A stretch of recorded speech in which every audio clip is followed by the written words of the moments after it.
Pisces, your June 2026 forecast is going to see your traditional ruler Jupiter move into a new sunny home. Yes, on the 9th, he's going to go into the sign of Cancer where he's exalted. That means he glows up. But also because it's a fellow water sign, that fits your triplicity of water, and that's very much to do with emotional expression. The 5th house is where we can be joyful as well, playful. And you're also going to have the summer solstice with the sun returning to Cancer on the 21st, ushering in cardinal quadrant 2. The quadrant's very important in Western tropical astrology, which is based on the seasons. The significance is the sun meets up with Jupiter, which can be extremely positive, in an exact conjunction on the 24th. We then have a new moon of consisting of the sun, the moon, but also of Jupiter on the 23rd. And the new moon in Cancer is particularly resonant because the moon rules that sign. So as far as the moon's concerned, it's her favourite new moon of the whole year. They're also going to be linking into Mars. Mars, the planet of passion, has actually been giving you quite a lot of support in terms of your physical vitality. It might not have felt like that because Saturn has been with you over the last couple of years. Saturn in the first house can be quite draining, as you know. But what happened was on the 18th of April, Mars switched back into Leo for the second time, this time out of retrograde. And that could have helped you to just develop a little bit more resilience, durability to some of life's pressures. But by the 17th of this month, Mars moves into your opposite sign, which is brilliant. Also, Mars is going to collaborate with that new moon. So the more playful, self-expressive, social part of your scope, the 5th house, is blessed by the wonderful, warm Jupiter, which is very much about faith, optimism, and good fortune. And Mars, the planet of assertion, is going to help you to push back, mark out your territory in terms of where you have to connect to people competitively, where you can be more combative, but also where you can be more self-assured around all sorts of relationships. So that's the big picture. So let's now drill into the detail. Because as you come into this month, it might seem a little on the quiet side because the Sun and Mercury have been in an exact conjunction as May came to a close. But if you have been thinking in an inspired way about your home, how you can adapt it, make it more flexible, have a small enterprise from there if you work from home already, how you could make your personal space a little more comfortable, how you could perhaps get better broadband services. You may also be thinking about inviting family or friends around for a gathering, because that 4th house energy is actually coming in to celebrate having had your traditional ruler Jupiter in the 4th house over the last year. But guess what? Jupiter wasn't really given a chance to flourish in quite the way you would have liked because of Saturn being in your sign. So the planet of plenty was limited by the planet of frugality, Saturn, over the last year, 3 times exactly. And as we come into this month, once more within 3 degrees, they are in a square. So Saturn's in your, maybe in your 2nd house at the start of the month for the first time since 1999 in Aries, but it is still in a dissociate right angle with Jupiter. However, Saturn being in Aries is going to make you really mindful of your self-worth and value. You're going to get an initial blast through to the end of August. Neptune's there, your modern ruler. Neptune, I feel, in some ways can moderate the harsher energies of Saturn. To be honest, Saturn and Neptune in Aries, which is the sign of energy and initiation, can be a little bit of a bogging down vibe, but I feel you can turn it to your advantage by becoming much more conscious of what's truly valuable to you. Because Saturn in your sign over the last couple of years probably has in some ways pared down quite a few different parts of your existence. You may have let go of certain interests, friendships, involvements, because you just needed your life to be more simple. Nothing wrong with that at all. But Pluto in your 12th house very much to do with your accumulative experiences over a very long time, but also the psychological domain. That's linking excellently to Saturn and Neptune right through this month. Don't underestimate how much you know, how much experience and knowledge you possess. And the important thing with Saturn in the second house is not to think about life only in terms of money. Saturn in the second house could see some changes around income, but it could also give you an opportunity to work out what isn't actually that important to you.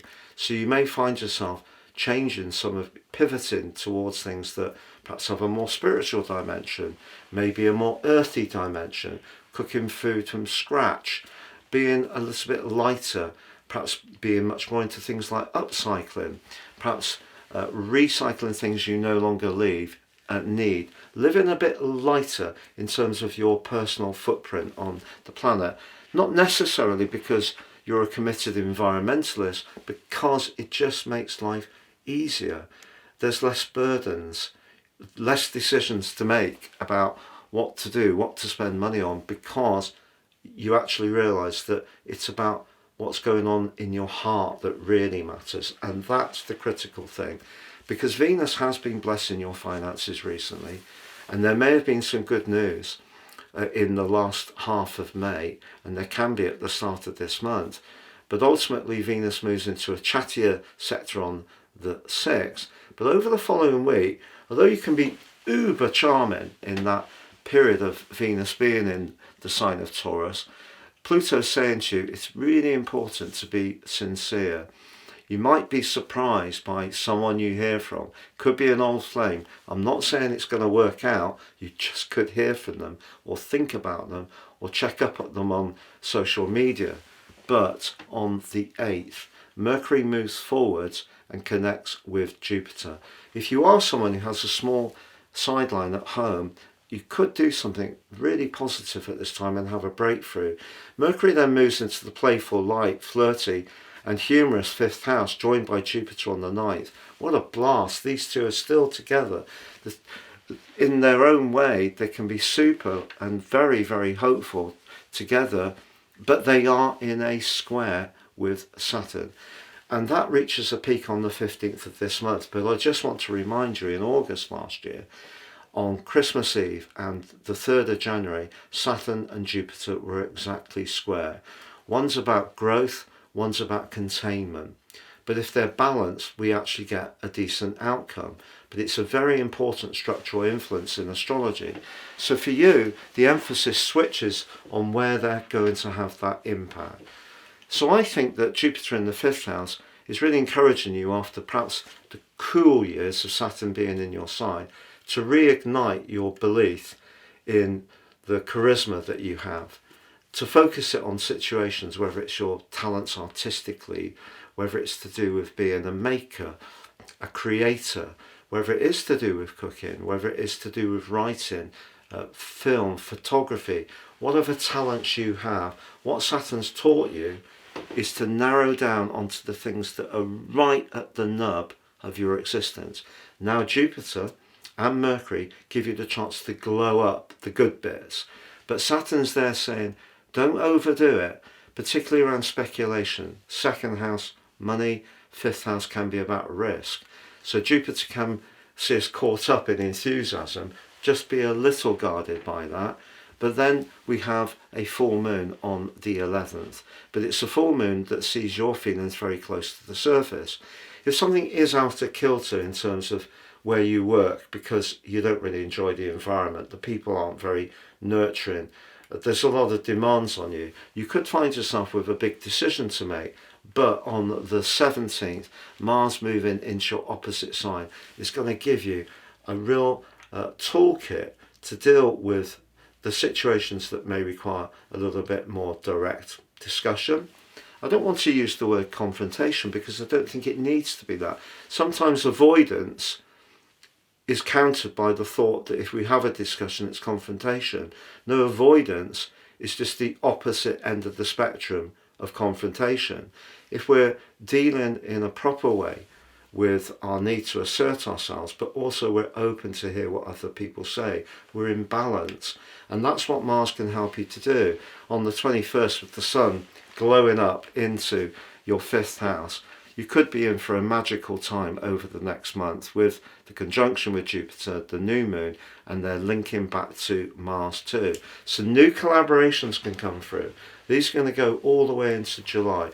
All you've got to do really is make sure that you don't go against your core values, Saturn in the 2nd house, that you're decent, Neptune in the 2nd house for those who are perhaps less fortunate, that you are a little bit thrifty, but thrifty for a purpose.